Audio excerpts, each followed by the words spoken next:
Assalamu alaikum students, I am Shaista.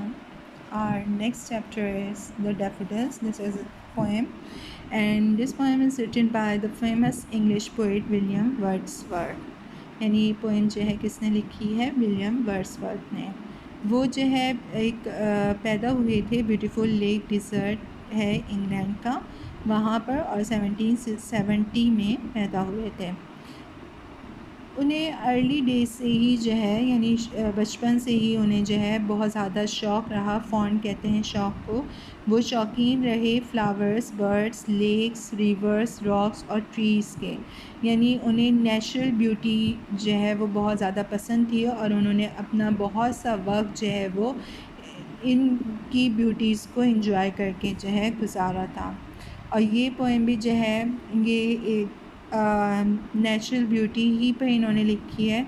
Daffodils जो है वो फ्लावर्स होते हैं और उनको देख के जो है वो बहुत ज़्यादा जो है वो खुश हो गए थे, उन्हें बहुत ज़्यादा खुशी फ़ील हुई थी, तो उस पे इन्होंने जो है ये पोएम लिखी थी। अब हम स्टार्ट करते हैं। I wandered lonely as a cloud, मैं बेमकसद तन्हा, लोनली कहते हैं तन्हा, बादल की तरह घूम रहा था। वेंडर्ड घूमना, इधर से उधर, बेमकसद घूमना। That floats on high over vales and hills, जो ऊंची वादियों और पहाड़ों पर तैरता है। हिल्स कहते हैं पहाड़ियों और वेज कहते हैं वादियों।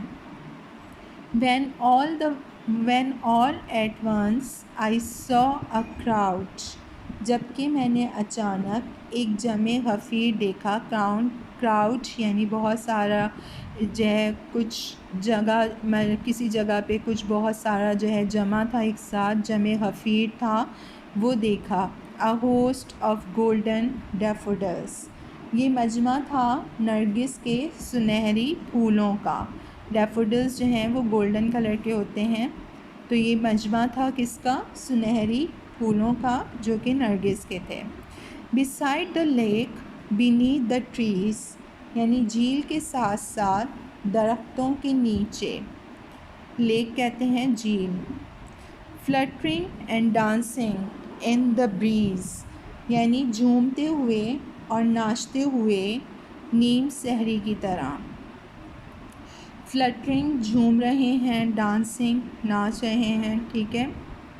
ओके, नेक्स्ट स्टेंजा है। Continuous as the stars that shine, यानी मुसलसल जैसे कि तारे चमकते हैं।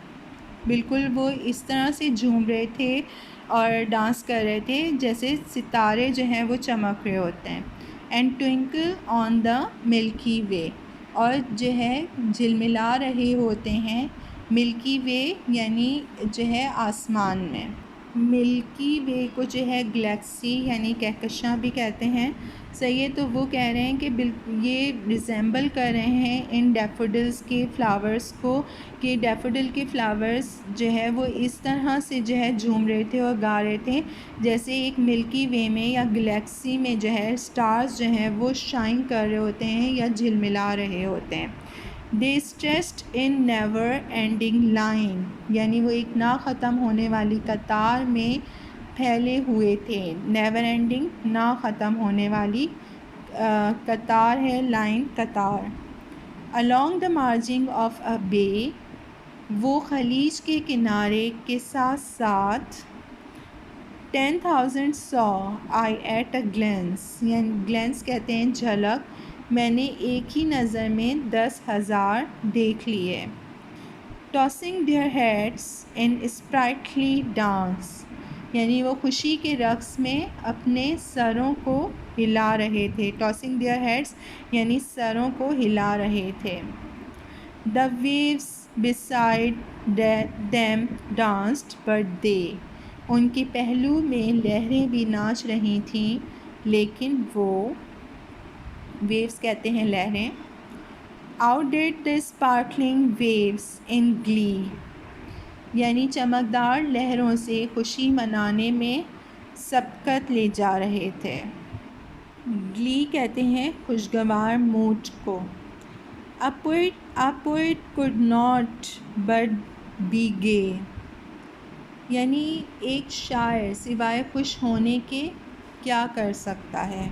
इन सच अ जोकंड कंपनी, ऐसी पुरमसरत मजलिस में। जोकंड कहते हैं पुरमसरत, मजलिस यानी वो कंपनी यानी मजलिस, या कहते हैं ना हमें किसी के साथ मिले जिस, उसको कहते हैं company. I gazed and gazed but little thought, मैंने गौर से देखा। गेस्ट कहते हैं किसी चीज़ को गौर से देखना।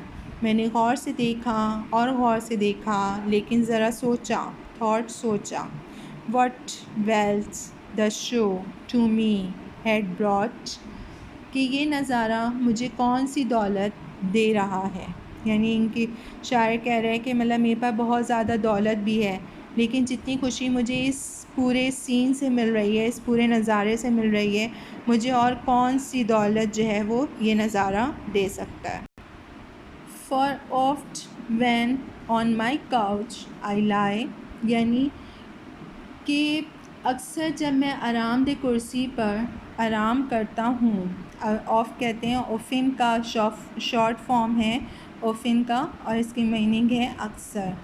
जब मैं जो है काउच यानी अपनी आरामदेह कुर्सी पर जो है आराम करता हूँ, आई लाई यानी लेटता हूँ, आराम करता हूँ। इन वेकेंट और इन पेंसिव मूड, यानी खाली ज़हन होता हूँ या गहरी सोच विचार में होता हूँ। वेकेंट यानी बिल्कुल खाली ज़हन होना, और पेंसिव यानी जो है किसी सोच में होना। तो अगर मैं इन दोनों मूड में से किसी मूड में भी हूँ तो दे फ्लैश अपॉन दैट इनवर्ड आई, यानी वो मेरी अंदरूनी आँख में रोशन हो जाते हैं। Which is the bliss of solitude, जो तन्हाई में खुशी का सबब बन जाते हैं। सॉलिट्यूड कहते हैं तन्हाई को, ब्लिस कहते हैं खुशी। And then my heart with pleasure fills, और जब मेरा दिल खुशी से लबरेज़ हो जाता है, फिल यानी लबरेज़ हो जाना, खुशी से लबरेज़ हो जाता है। And dances with the daffodils, और नरगिस के फूलों के साथ नाचता है। तो इस पूरी पोएम में जो है वो पोइट ने एक पूरा ब्यूटीफुल सीन जो है वो मतलब जो है एक्सप्रेस किया है, और अपनी फीलिंग्स असल में एक्सप्रेस की हैं कि जब वो कोई ब्यूटीफुल सीन देखता है या जो है नेचुरल ब्यूटी देखता है, तो उसका दिल जो है वो बहुत ज़्यादा खुश हो जाता है, और उसे तन्हाई का भी उस वक्त एहसास नहीं होता। जो नेचुरल सीन्स होते हैं वो हमें बहुत ज़्यादा खुशी दे रहे होते हैं, और यही जो है वो हमारी खुशी का बहुत बेहतरीन ज़रिया होते हैं। तो डैफोडिल्स जो हैं, जो कि वैसी फ्लावर्स हैं, फ्लावर्स तो हमें वैसे ही बहुत ज़्यादा खुशी दे रहे होते हैं। तो फ्लावर्स डैफोडिल्स को देख के जो है शायर को बहुत ज़्यादा खुशी महसूस हुई, जिसमें उसने जो है उसके ऊपर ये पोएम लिखी।